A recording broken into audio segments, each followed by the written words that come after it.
Hi everyone, the Millennial Beekeeper here. And ngayon, meron sa atin nagtanong mula kay Frank Matthew Vergara. Ang tanong niya is, Sir, na-experience niyo na po mag-split ng colony without queen cell?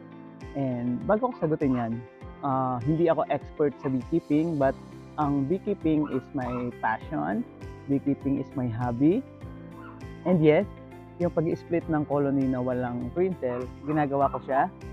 Pero sinisigurado ko na yung brood nung colony na i-split natin is sapat or marami para ma-divide siya sa dalawa.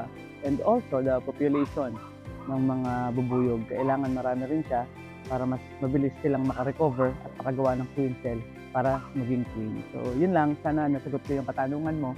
At yung mga ibang beekeepers dito, kung meron kayong experience din na ganito, comment kayo sa comment section na to. Yun lang. Bye!